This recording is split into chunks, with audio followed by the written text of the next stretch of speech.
이 시간 우리에게 주시는 말씀입니다. 같이 보겠습니다. 구약성경 창세기 22장 3절부터 14절까지 말씀입니다. 구약성경 창세기 22장 3절부터 14절까지 말씀입니다. 저희가 하나님 앞에 봉독해 올립니다. 아브라함이 아침에 일찍이 일어나 나귀의 안장을 지우고 두 종과 그의 아들 이삭을 내리고 번제에 쓸 나무를 쪼개어 가지고 떠나 하나님이 자기에게 일러주신 곳으로 가더니 제3일에 아브라함이 눈을 들어 그곳을 멀리 바라본지라. 이 아브라함이 종들에게 이르되 너희는 나귀와 함께 여기서 기다리라. 내가 아이와 함께 저기 가서 예배하고 우리가 너희에게로 돌아오리라 하고, 아브라함이 이에 번제나무를 가져다가 그의 아들 이삭에게 지우고 자기는 불과 칼을 손에 들고 두 사람이 동행하더니 이삭이 그 아버지 아브라함에게 말하여 이르되 내 아버지여 하니 그가 이르되 내 아들아 내가 여기 있노라. 이삭이 이르되 불과 나무는 있거니와 번제할 어린 양은 어디 있나이까. 아브라함이 이르되 내 아들아 번제할 어린 양은 하나님이 자기를 위하여 친히 준비하시리라 하고 두 사람이 함께 나아가서 하나님이 그에게 일러주신 곳에 이른지라. 이에 아브라함이 그곳에 제단을 쌓고 나무를 벌려놓고 그의 아들 이삭을 결박하여 제단 나무 위에 놓고 손을 내밀어 칼을 잡고 그 아들을 잡으려 하니 여호와의 사자가 하늘에서부터 그를 불러 이르시되 아브라함아 아브라함아 하시는지라. 아브라함이 이르되 내가 여기 있나이다 하매 사자가 이르시되 그 아이에게 내 손을 내지 말라. 그에게 아무 일도 하지 말라. 내가 내 아들 내 독자까지도 내게 아끼지 아니하였으니 내가 이제야 내가 하나님을 경외하는 줄을 아노라. 아브라함이 눈을 들어 살펴본즉 한 순양이 뒤에 있는데 뿔이 수풀에 걸려 있는지라. 아브라함이 가서 그 순양을 가져다가 아들을 대신하여 번제로 드렸더라. 아브라함이 그 땅 이름을 여호와 이레라 하였으므로 오늘날까지 사람들이 이르기를 여호와의 산에서 준비되리라 하더라. 아멘. 이 시간 마음 다해 예배하는 모든 성도님들, 그 가정과 모든 자녀들과 하는 모든 삶의 터전과 일터 위에 주님의 평화가 넘치기를 축복합니다. 또 이 시간 예배 가운데 임재하시는 하나님 만나고 돌아가는 귀한 시간 되기를 또한 축복합니다. 우리 가정에서 또 함께 예배하는 모든 사람들과 인사 나눌까요? 같이 인사 나누겠습니다. 사랑합니다. 축복합니다. 우리 하나님께 믿음의 고백 하나님께 올려드립니다. 우리 가정에서도 우리 하나님께 손을 번쩍 들고 우리 함께 믿음의 고백 올려드립니다. 하나님 좋습니다. 감사합니다. 사랑합니다. 하나님이 하시면 무엇이든지 다 이루어집니다. 하나님 좋습니다. 감사합니다. 사랑합니다. 하나님이 하시면 무엇이든지 다 이루어집니다. 아멘. 하나님께 영광의 박수 올려드립니다. 이제 추운 날씨가 계속되고 있습니다. 영하 15도, 16도는 기본이고, 저번에 아는 분하고 전화통화를 했는데 서울이나 이런 데는 영하 19도, 20도, 체감온도 막 25도까지 올라오고 그랬다 그래요. 이렇게 추운 거는 저도 굉장히 오랜만인 것 같습니다. 여러분들 어떠신지 모르겠습니다. 또 요즘에 눈도 많이 내렸죠. 어제도 보니까 눈이 오던데, 눈이 오면 이제 아이들은 참 좋고 또 좋아하는 사람도 있지만 또 눈 때문에 불편해하고 싫어하는 사람들도 나타나기 마련입니다. 우리는 또한 그러함에도 불구하고 어떠한 상황 가운데에서도 함께 하시며 돌보시는 하나님을 믿고 나아가기를 소망합니다. 또한 즐거움은 더하시고 괴로움은 덜어주시는 주님께 감사함이 넘치는 매일의 삶이 되기를 주님의 이름으로 축복합니다. 이야기 하나를 시작하기 전에 제가 오늘은 좀 마스크를 좀 벗으려고 그래요. 답답해서 오늘은 사람이 별로 없으니까 마스크를 좀 벗고 하겠습니다. 황해도에 예전에 조선시대 때 황해도에 황부자라는 사람이 살았다 그래요. 조선에서 제일 가는 이 부자였는데 이 사람이 첫 번째, 그러니까 맏며느리를 구하려고 고심을 하다가 공고를 하나 냈다고 합니다. 요즘에 뭐 직원 채용하는 공고처럼 공고를 냈다 그래요. 그래서 시험을 보겠다. 예, 시험 문제는 뭐냐 하면 황부자가 사는 마을에 와서 그 마을 안에 있는 조그만 집 안에서 30일, 한 달 동안 살아내는 것입니다. 그런데 그냥 사는 것이 아니라 황부자가 그 집에서 살 수 있도록 주는 것은 뭐냐 하면 쌀 2말, 그 다음에 머슴 2명, 그 다음에 딸린 여종 1명, 이렇게 줄 테니까 이걸 가지고 30일 동안 살아내는 것입니다. 쌀 2마리, 예, 다이어트 하는 사람들한테는 많을지는 몰라도 적은 양이죠. 왜냐하면 머슴이 2명에다 여종까지 있으니까 총 4명이 30일을 쌀 2마리를 가지고 살아야 합니다. 이것이 이제 시험 문제입니다. 첫 번째 며느리 후보가 왔습니다. 오자마자 받은 쌀 2마리를 봉지를 조그만한 봉지를 사용해서 30봉지로 나누었습니다. 그래서 그거를 한 봉지를 하루에 사용하면서 이걸로 버티고 지내야겠다라고 하면서 매일 하루에 한 봉지씩을 밥을 해서 머슴 2명과 여종 1명과 넷이서 먹고 살았습니다. 그리고 어찌어찌 30일이 지나갔습니다. 그랬더니 찾아가 봤더니 그 머슴과 그 여종은 완전히 뼈다귀만 남아 있었고 그 첫 번째 며느리 후보는 이미 병원으로 실려간 지 며칠째였다라는 것입니다. 두 번째 며느리 후보가 나섰습니다. 그 며느리 후보는 쌀 2마리를 받자마자 방앗간에 가서 그 3배, 그러니까 3분의 1 가격인 보리쌀을 바꿨습니다. 그런데 쌀 2마리 어떻게 됐냐면 보리쌀 6마리 된 겁니다. 그래서 그 보리쌀 6마리를 가지고 한 달을 살았습니다. 그런데 그럭저럭 살았습니다. 한 달이 지나서 황부자가 왔더니 그냥 그 보리쌀을 가지고 그럭저럭 4명이서 살아낸 것입니다. 그런데 황부자의 마음에는 이것도 그렇게 크게 마음에 들지 않았습니다. 그래서 탈락. 마지막 세 번째 며느리 후보가 들어왔습니다. 근데 이 며느리 후보는 오자마자 이 쌀 2마리를 방앗간에다가 떡으로 만들었습니다. 그래서 여종을 시켜서 온 마을에 그 떡을 돌렸습니다.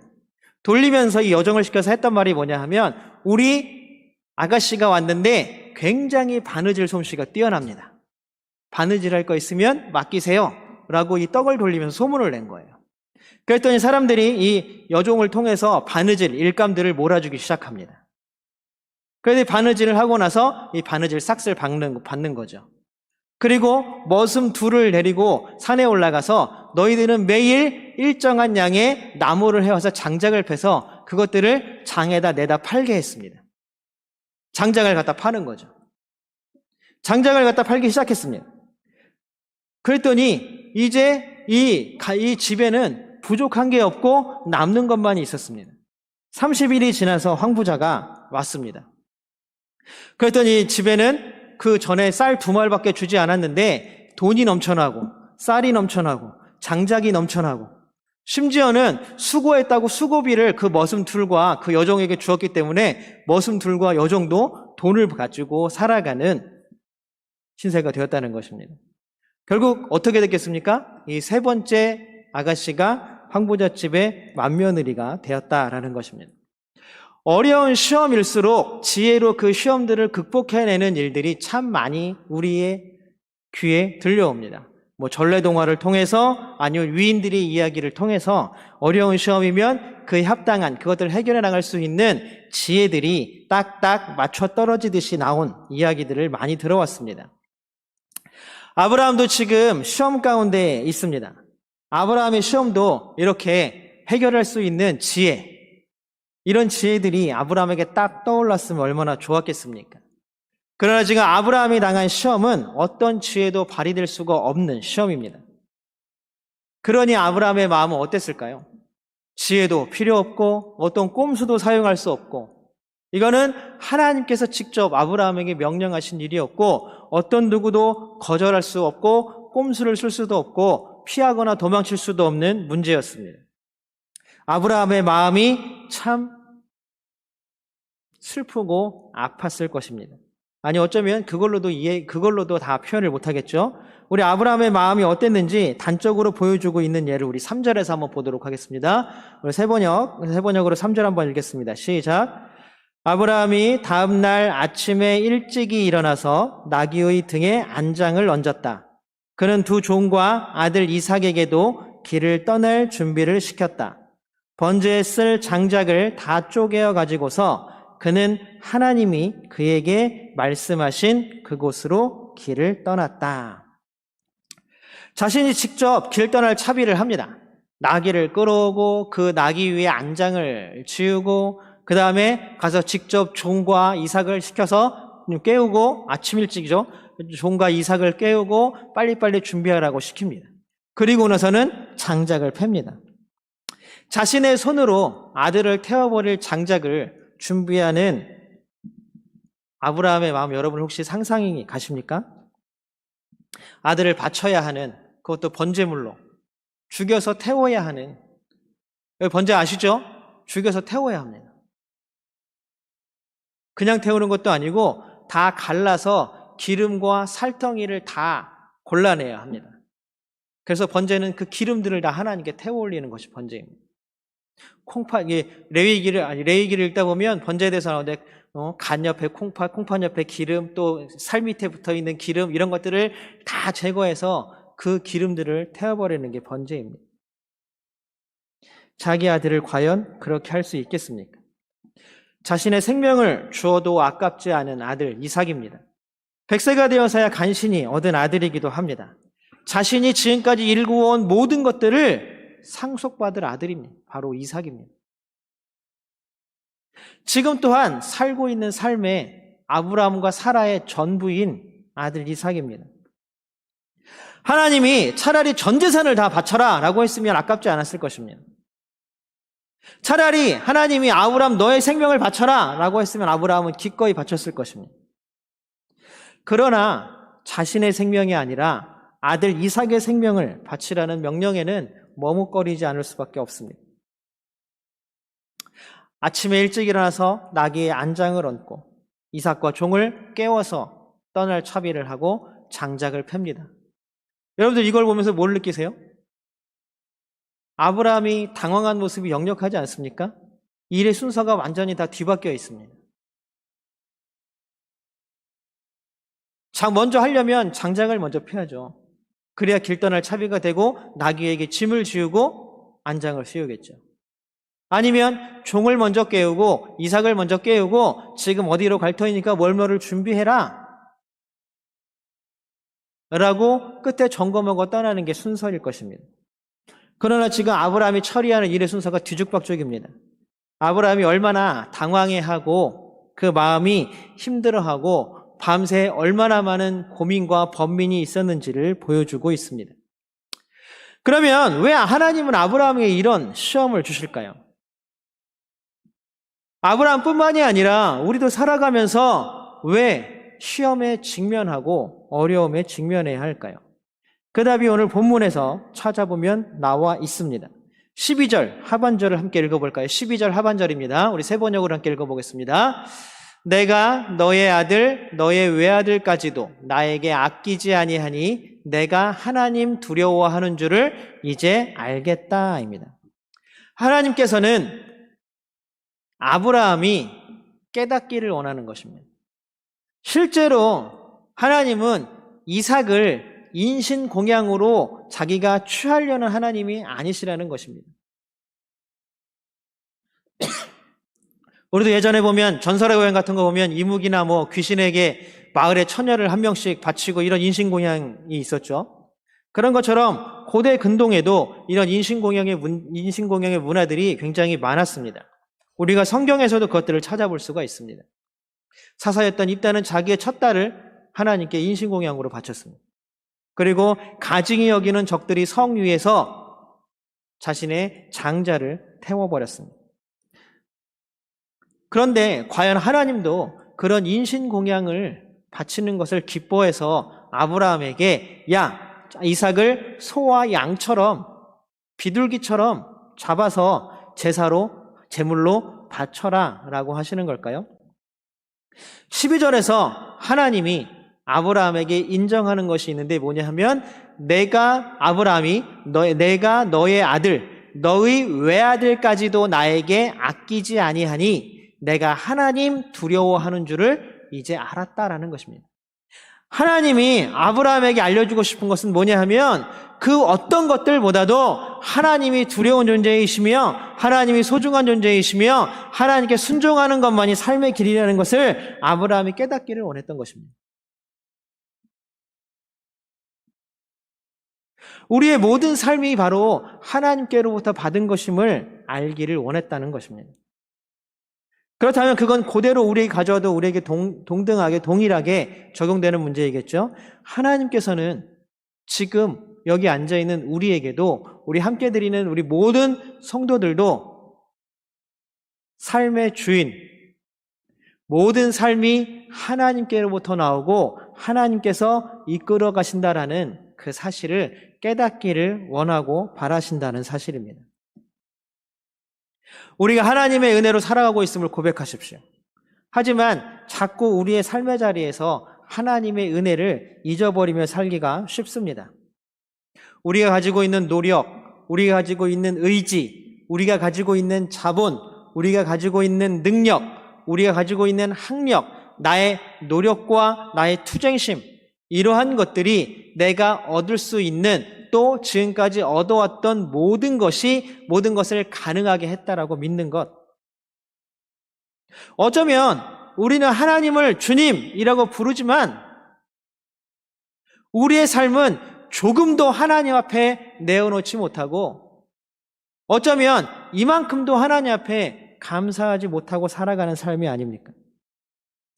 예전에는 함께 식사에도 감사함이 넘쳤다면 이제 어느 순간 모든 것, 나에게 주어지는 모든 것이 다 당연하게 여겨집니다. 내 옆에 함께하는 많은 동역자들, 가족, 우리와 함께하는 많은 성도들, 나의 친구들, 이 모든 사람들 때문에 감사했다면 어느 순간 이제 그 사람들과 함께 네가 잘했는지 내가 잘했는지, 누가 더 많은 일을 했는지, 누가 더 농땡이를 부렸는지 이것들을 비교하기 시작합니다.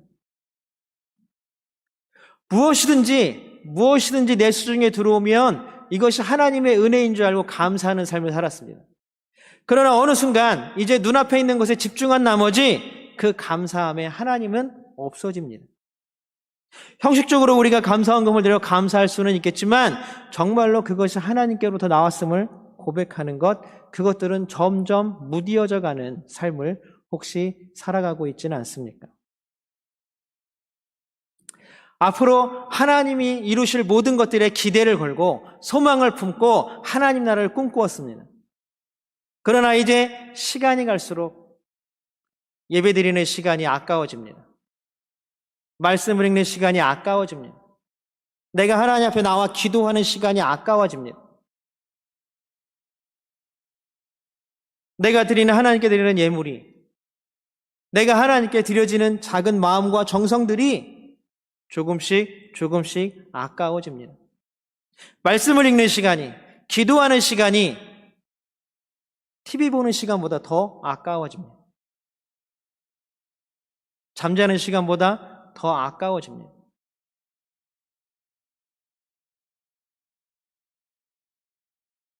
점점 우리는 하나님이 우리의 삶의 주인이다라는 것들을 잊고 살아갑니다. 하나님을 잊게 되면서 우리의 기쁨과 즐거움은 어디에서 옵니까? 내 앞에 있는 내가 소중하다고 생각하는 나의 꿈, 아니면 내가 이룬 업적들, 내가 누리는 것, 기도 보는 것, 말씀 보는 것, 하나님께 예배하는 것보다 지금 내 앞에 틀어져 있는 TV의 드라마가 나에게는 더 소중하고 감사하다고 여겨지지는 않습니까? 그럼에도 불구하고 우리는 마음의 찝찝함을 한번 털어버리기 위해서 돌아오는 주일날마다 1시간씩 와서 하나님께 예배하고 가지는 않습니까? 오늘 지난 수요일에 말씀드린 것처럼 시험은 현재 상황, 우리의 상황을 체크하는 것입니다. 무엇이 잘못되었는지, 그러면은 어떻게 고쳐야 하는지, 무엇을 더 보강해야 하는지 체크하는 시간입니다. 그래야 많은 공부 잘하는 애들은 오답 노트도 막 쓰잖아요. 이걸 어떻게 풀어야 되는지, 내가 왜 틀렸는지. 제가 지난주에 예를 들었던 제 서울대 간 전교 1, 2등 하는 친구의 예를 들었죠. 그래야 지금보다 나아지는 것입니다. 그 똑같은 문제, 그 똑같은 틀린 문제가 나와도 다시 풀 수 있는 것입니다. 근데 공부 못하는 애들은 어때요? 시험이 귀찮으니까 끝나자마자 시험지 꾸겨버리고 그냥 와 좋다고 놀잖아요. 어쩌면 그게 우리 마음 아닌가요? 삶에 어려움이 오고 힘듦이 와도 그냥 그 순간만 지나면 끝이에요. 매달려서 밤새 우리가 밤샘이라 그러죠. 밤샘. 당일치기. 죽을 둥글둥 공부하고 그 시험 시간이 지나면 금방 다 잊어버립니다. 우리의 신앙도 마찬가지입니다. 금방 잊어버리는 신앙은 아닙니까? 아브라함에게 이삭은 정말로 소중한 존재였습니다. 어쩌면 자기 목숨보다도 이삭의 목숨이 더 소중한 존재였습니다. 하나님 주신 이삭이 그런데 이제는 하나님이 주셨습니다라고 고백했던 이 이삭이 주신 하나님보다 더 소중한 존재가 되어버렸습니다. 하나님께 감사함, 그 이삭을 보면서 우리가 와 이삭을 그래 너는 하나님이 주신 아들이야. 너는 하나님이 주신 선물이야. 이거는 하나님이 주신 거야. 나는 너를 볼 때마다 정말 하나님 감사함이 넘쳐. 이런 마음이 아니라 이제는 이삭을 보면서 예쁘다, 잘한다, 너밖에 없다, 너는 우리의 자랑이야 라고 하면서 점점 하나님은 잊혀져 버리고 마는 것입니다. 하나님이 아브라함을 시험하신 이유는 바로 아브라함의 신앙의 현 위치가 어디였는지를 정확하게 짚어보라는 의미입니다. 지금 아브라함의 믿음의 위치는 어디에 있습니까? 하나님과 이삭, 무엇이 더 아브라함에게는 소중합니까? 이것이 아브라함에게 내미신 하나님의 시험 문제입니다. 시험은 정말 괴롭고 아팠습니다. 결정하기가 쉽지 않았습니다. 어떤 분은 하나님이 그러지 않을 것이라는 믿음이 아브라함에게 있었다, 그래 믿음의 조상이다 그런 얘기를 하는데 저는 그렇지 않다고 봅니다. 만약에 그랬다면 이거는 시험이 아닙니다. 아브라함의 갈등과 번민이 없는데 이게 무슨 시험입니까? 아브라함은 괴로워했고 아브라함은 힘들어했고 결정하기를 어려워했습니다. 그럼에도 불구하고 아브라함은 선택했습니다. 지금 누리고 있는 삶의 모든 기쁨의 전부였던 이삭, 또 미래에 얻어질 모든 소망의 주인공인 이삭, 결국 아브라함의 현재와 미래의 중심인 이삭입니다. 이 이삭, 한마디로 얘기하면 아브라함의 모든 것이었습니다. 그런데 조금만 더 생각을 이어나가 보면 그 이삭, 아브라함 삶의 전부이라고 고백하는 그 이삭을 주신 분이 누구입니까?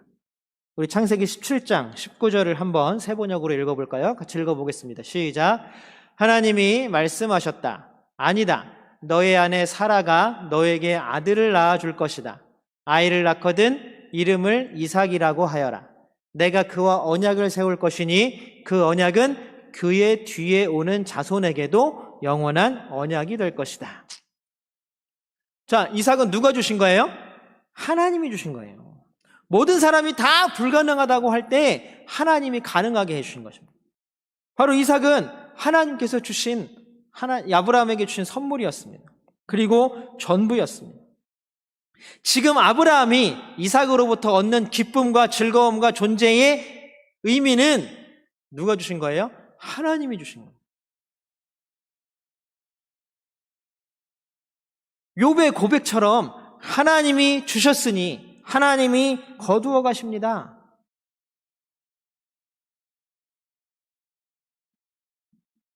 아브라함의 고백이 이런 고백이었을까요? 우리가 지금의 삶에 만족하고 기뻐하는 것은 잘못된 게 아닙니다. 아브라함이 이삭으로 말미암아 기뻐하고 즐거워하는 것은 잘못된 것이 아닙니다.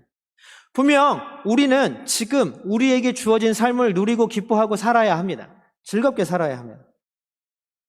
그런데 중요한 것은 지금 우리가 누리고 있는 모든 것들을 누가 주셨다고요? 하나님이 주셨다라는 사실을 잊지 않아야 하는 것입니다. 아브라함이 이삭을 볼 때마다 야, 하나님이 주셨지? 하나님이 너를 우리에게 주셔서 기쁘게 하셨고 하나님이 너를 우리에게 주셔서 우리를 즐겁게 하시는 거예요. 하나님이 너를 우리에게 주셔서 우리에게 소망이 있게 하시고 미래가 있게 하시고 즐거움이 있게 하시고 기쁨이 있게 하셨구나. 이것이 우리의 고백이 되어야 한다는 것입니다. 하나님은 나의 삶의 고백을 이렇게 하기를 원하시는 것입니다. 하나님은 우리에게 시험을 주시면서 우리 자신을 돌아보게 만들고 현재의 위치를 다시 한번 재확인하기를 원하시는 것입니다. 지금 우리에게 주어진 삶은 어떤 것인가? 지금 나에게 주어져 있는 것은 무엇인가? 지금 내가 전부라고 생각하는 그것은 과연 누가 주신 것인가? 이것을 잊으면 지금 우리는 잘못된 길을 가고 있는 것입니다. 그러면 바로 그 자리에서 돌이켜서 자신의 자리를 찾아가야 하는 그것이 우리가 해야 할 일입니다. 아브라함은 하나님께 순종했습니다. 지금 누리는 모든 것들, 이삭까지도 주신 분이 누구인지 정확하게 알고 있었습니다. 그렇기에 아브라함은 이삭을 데리고 산을 올라갈 수 있었습니다. 하나님이 원하시는 이 이삭도 누가 주신 거라고요? 하나님이 주셨다라는 것들을 인정하는 것입니다. 바로 믿음의 순종이고 삶의 주인이 누구인지를 분명하게 고백하는 아브라함의 삶의 순간입니다. 하나님께서 주신 시험에서 아브라함은 순종으로 대답했습니다. 우리 14절 같이 한번 마지막 절이죠. 우리 14절 세 번역으로 같이 한번 읽어보겠습니다. 시작. 이런 일이 있었으므로 아브라함이 그곳 이름을 여호와 이레라고 하였다. 오늘날까지도 사람들은 주님의 산에서 준비될 것이다는 말을 한다. 하나님께서 아브라함에게 주신 놀라운 은혜는 단순히 이삭을 살려준 것뿐만이 아닙니다. 이제 하나님께서 다시 한번 아브라함에게 약속하시는 게 뭐냐면 여기에 지명을 통해서 약속하시는 거죠. 뭐라고 약속하세요? 여호와 이레. 여호와 이레. 이것은 단순한 아브라함의 고백만은 아닙니다. 이거는 하나님께서 우리에게 요구하시는 신앙의 고백입니다. 모든 것이 다 하나님의 것이고 우리의 삶을 이끌어 가시는 분은 하나님이시다라는 아브라함의 놀라울 정도로 정확한 고백이 이 말 가운데 들어가 있다는 것입니다. 우리가 여호와 이레를 잘못 착각하면 하나님께서 예비하신다, 하나님께서 준비하신다, 우리가 부족하고 모자란 건 하나님 미리 채워주신다. 이 여호와 이레라는 말은 우리 삶의 개인적인 욕구를 충족시키는 말이 아닙니다. 우리의 욕구, 우리의 욕심, 우리의 욕망을 충족시키는 말이 아니라는 것입니다. 이 여호와 이레, 하나님께서 준비하신다라는 말은 우리 삶을 하나님께서 이끌어 가신다. 우리 삶의 모든 주인이 하나님이시다라는 하나님 중심의 언어입니다. 이것들 우리가 착각해서는 안 됩니다. 이 차이를 아브라함은 분명히 알고 있었다라는 사실입니다. 여호와 이레, 하나님이 준비하신다. 하나님이 예비하신다. 무엇을요? 우리의 삶을 하나님께서 이끌어 가신다. 하나님께서 우리의 미래를 책임져 주신다. 하나님께서 우리에게 주시는 소망, 우리에게 주시는 미래, 꿈, 비전, 이 모든 것들을 누가 주신다고요? 하나님이 주신다라는 고백입니다. 한마디로 얘기하면 나의 모든 삶은 다 하나님께 달려 있습니다라는 고백입니다. 사랑하는 성도 여러분, 시험 가운데 있던 욥이 고백합니다. 그가 나를 단련하신 후에 내가 정금같이 나오리라. 유명한 찬양도 있죠. 욥이 되게 특이하게 고백합니다. 하나님이 나를 시험하신 후에 정금같이 나올 수도 있을 것이다. 아니면 정금같이 나오기를 기대한다 라고 말할 수도 있지만 이 욥은 뭐라고 표현하냐 하면 정금같이 나오리라 라고 확증하고 확언합니다. 왜 욥은 이렇게 확신할 수 있었을까요? 자기 자신이 이 시험이 끝난 이후에는 분명히 정금같이, 개역개정판에는 순금같이 나오죠. 욥기 23장 20절에 순금같이, 정금같이 나올 수 있다라고 확증하는 걸까요? 그것은 바로 하나님의 목적은 결코 실패하지 않고 하나님의 이 계획은 모든 것들이 틀어지지 않는다라는 것을 믿었기 때문입니다. 하나님께서 우리 안에서 착한 일을 완전히 이루어 주실 것입니다. 하나님이 시작하신 일은 분명 하나님이 원하는 결말을 맺을 것이라는 것을 믿었기 때문입니다. 그러므로 시험과 고난 가운데 있는 모든 성도님들, 힘을 내십시오. 하나님은 여호와 이레의 하나님입니다. 우리의 삶을 하나님의 복된 삶으로 이끌어가 주실 것이며 우리의 삶을 하나님께서 책임져 주실 것이며 하나님께서 우리의 삶의 주인이 되어 주실 것입니다. 이 놀라운 고백이 우리 삶의 믿음의 고백이 되기를 주님의 이름으로 소망합니다.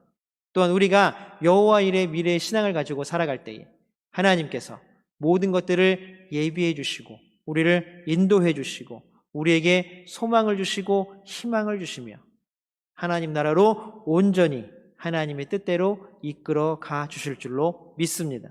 이 믿음이 우리의 삶을 이끌어 가기를 주님의 이름으로 축복합니다. 함께 기도합니다. 사랑하는 하나님 감사합니다. 날마다 우리와 함께 하시는 놀라운 하나님, 우리의 삶의 모든 주인이 하나님이심을 깨닫게 하여 주시고 날마다 주시는 하나님의 사랑과 은혜 가운데 살아가게 도와 주시옵소서.